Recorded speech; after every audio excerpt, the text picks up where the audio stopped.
Mallikarjuna Mutya alias Appaji గత కొన్ని రోజులుగా ఫుల్లుగా సోషల్ మీడియాలో వైరల్ అవుతున్న పేరు.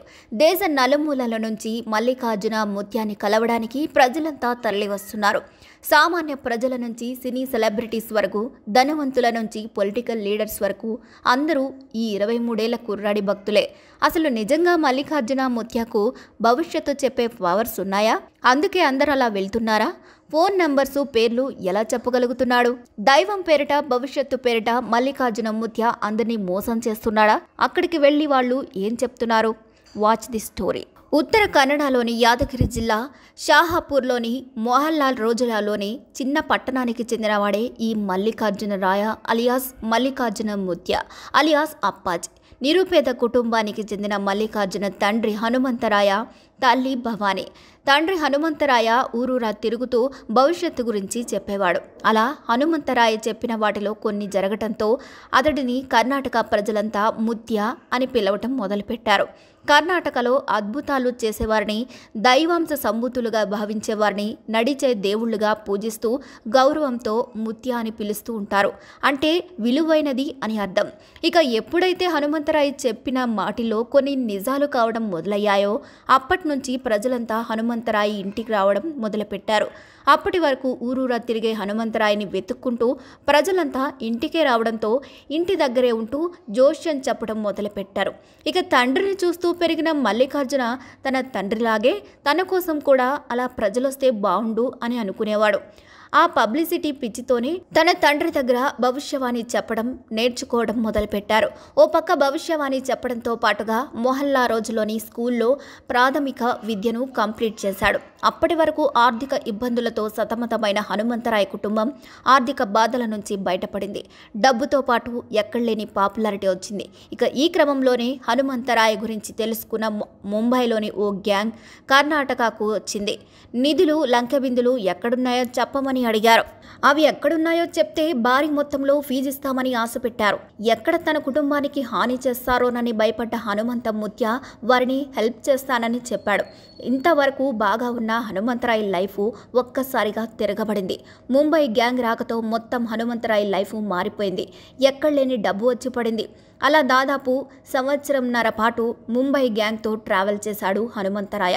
ముంబై గ్యాంగ్తో నిర్మానుష్య ప్రాంతాలు, పొలాలు, ఓపెన్ ఫ్లాట్లో పూజలు చేసి తవ్వించాడు. కానీ ఫలితం మాత్రం శూన్యం. దీంతో ఇన్నాళ్ళు తనని మోసం చేశాడని, హనుమంతరాయ్ని ఆ ముంబై గ్యాంగ్ అతి దారుణంగా చంపేసిందని చెప్పారు అంతా. ఇక తండ్రి చనిపోవడంతో కుటుంబ బాధ్యత మొత్తం మల్లికార్జున మీదే పడింది. కరెక్ట్గా ఇంటర్ చదివేటప్పుడే బాధితులు మీద పడడంతో ఇంటర్కి ఫుల్ స్టాప్ పెట్టేశాడు మల్లికార్జున. అప్పటికే తండ్రి నుంచి నేర్చుకున్న భవిష్యవాణి గురించి చెప్పటాన్ని మొదలుపెట్టాడు మల్లికార్జున. అయితే మల్లికార్జున చెప్పినవి చాలా వరకు నిజం కావడంతో తండ్రి అంశ కొడుకు వచ్చిందని ప్రజలంతా నమ్మటం మొదలుపెట్టారు. కానీ తండ్రికి వచ్చినంత పాపులారిటీ రాలేదు. దీంతో తాను చేస్తున్న పూజలు, చెప్తున్న భవిష్యవాణి గురించి ప్రజలకు తెలియాలి అని అనుకున్నాడు. అది మల్లికార్జున ముత్య అలియాస్ అప్పాజీ దీనికోసం ఒక టీంని ఫామ్ చేశాడు. తనకంటూ PR టీంని హైర్ చేశాడు. అయితే తాను నడిచినా, తుమ్మినా, దగ్గినా, ఏం చేసినా ఓ వీడియో తీసి సోషల్ మీడియాలో అప్లోడ్ చేయడమే వారి పనే. దీంతో ఒక్కసారిగా సోషల్ మీడియాలో అప్పాజీకి ఫుల్గా క్రేజ్ వచ్చేసింది. దీంతో మల్లికార్జున గురించి వచ్చేవాళ్ళు పెరిగారు. మల్లికార్జున పాపులారిటీ చూసిన పొలిటీషియన్ బాబురావు మల్లికార్జున నుంచి లబ్ధి పొందాలని అనుకున్నాడు. దీంతో మల్లికార్జున నుంచి ఆశీర్వాదం తీసుకున్న ఫోటోలను, వీడియోలను సోషల్ మీడియాలో అప్లోడ్ చేశాడు. అంతేకాకుండా మల్లికార్జున కోసం వస్తున్న భక్తుల కోసం నిత్య అన్నదానం చేయడం మొదలుపెట్టాడు. స్థానికంగా పెద్ద పొలిటీషియన్ అయిన బాబురావు లాంటి వారే మల్లికార్జున దగ్గరకు వెళ్తున్నారంటే నిజంగానే అతనికి శక్తులున్నాయని నమ్మిన సీరియల్, సినీ స్టార్, సెలబ్రిటీస్ రావటం మొదలుపెట్టారు. దీంతో ఒక్కసారిగా మల్లికార్జున ముత్యకు సోషల్ మీడియాలో ఫాలోయింగ్ పెరగడంతో పాటు అతను ఉంటున్న యములూరు గుడి దగ్గర కర్ణాటకతో పాటు ఇతర రాష్ట్రాల ప్రజలు సైతం వెళ్లటం మొదలుపెట్టారు.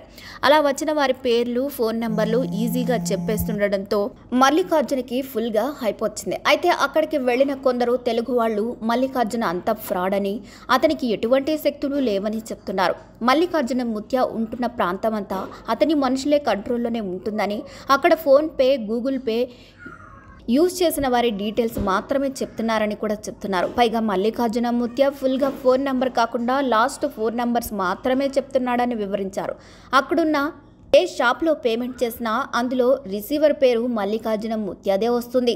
అలా ఆన్లైన్ ట్రాన్సాక్షన్ చేసిన వారి పేర్లను, లాస్ట్ నంబర్లను మల్లికార్జున ముత్యా చెప్తున్నాడని, అంతే తప్ప అతనికి ఎటువంటి పవర్స్ లేవని చెప్తున్నారు. మరికొందరు మాత్రం అలాంటిది ఏమీ లేదని, అప్పాజీ చెప్తున్నది అంతా నిజమే అని, అతనిని తాము నమ్ముతున్నామని అంటున్నారు. దీంతో అప్పాజీని నమ్ముతున్న వారి మధ్య, నమ్మని వారి మధ్య సోషల్ మీడియాలో మినీ సైజ్ యుద్ధమే జరుగుతుంది. దీనికి కారణం ఎన్నికలే. పొలిటీషియన్ బాబురావు ఎన్నికలలో నిలబడతానని మల్లికార్జున ముత్యాకు వచ్చి చెప్పాడు. నేను గెలిస్తే నీకు 100 ఎకరాలను ఆశ్రమంగా కట్టిస్తాను అని కూడా చెప్పాడు బాబురావు. నువ్వు నాకు ఎన్నికల్లో హెల్ప్ చేయాలి, నా తరపున నియోజకవర్గంలో ప్రచారం చేయాలని అడిగాడు బాబురావు. దీంతో అత్యధిక మెజార్టీతో గెలుస్తావు, ఈసారి ఎమ్మెల్యే అవుతావు అని మల్లికార్జున అభయమిచ్చాడు. ఒకవేళ నువ్వు గెలవకపోతే భవిష్యవాణి చెప్పడం మానేస్తా అని శపథం కూడా చేశాడట Mallikarjuna Mutya.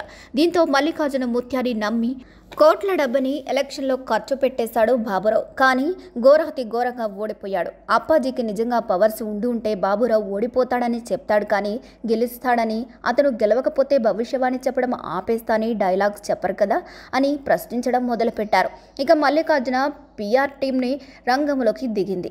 Anti fancies counter ఇవ్వటం మొదలుపెట్టింది. సరిగ్గా అప్పుడే ఓ జర్నలిస్టు బాబురావు మల్లికార్జున్తో మాట్లాడి వీడియోని పోస్ట్ చేశాడు. బాబురావు ఓడిపోయాడు కదా, ఎప్పుడు భవిష్యవాణి చెప్పడం మానేస్తున్నావు, ఎప్పుడు ఆ కుర్చీ నుంచి దిగిపోతున్నావు అని ప్రశ్నించాడు. దీంతో Mallikarjuna Mutya social media digital team counter attack మొదలుపెట్టారు. మల్లికార్జున ముత్యా టీం ఇచ్చిన వార్నింగ్లను సైతం రికార్డ్ చేసి సోషల్ మీడియాలో పెట్టాడు. నిజంగా దేవుడైతే ఇలాంటి బెదిరింపులకు ఎందుకు దిగుతున్నారు అంటూ రెచ్చగొట్టాడు ఆ జర్నలిస్ట్. అప్పుడు మల్లికార్జున రైట్ హ్యాండ్గా ఉంటూ వస్తున్న యువకుడు ఓ సుదీర్ఘమైన వీడియో షూట్ చేసి పంపించాడు.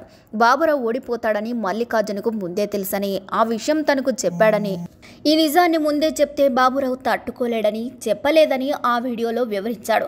అయితే మల్లికార్జున ఎవరిని దోచుకోవడం లేదు, ఎవరి దగ్గర నుంచి రూపాయి తీసుకోవడం లేదు. పైగా పేదవారికి, తన దగ్గరకు వచ్చే భక్తులకు లేదనకుండా 24 గంటలు భోజనం అందుబాటులో ఉండేలా చేస్తున్నాడు.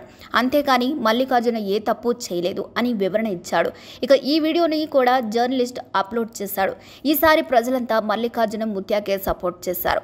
అది కూడా నిజమే కదా, తనేమి ఎవరి దగ్గర డబ్బులు డిమాండ్ చేయడం లేదు, రూపాయి తీసుకోవడం లేదు, పైగా నిత్య అన్నదానం చేస్తున్నాడు కదా అని సపోర్ట్గా నిలబడ్డారు. మరి మీరు కూడా మల్లికార్జున ముత్యాని సపోర్ట్ చేస్తున్నారా లేదా అనేది కామెంట్ ద్వారా తెలియచేయండి. మరిన్ని అప్డేట్స్ కోసం మా ఛానల్ని లైక్ చేయండి, షేర్ చేయండి, సబ్స్క్రైబ్ చేయండి.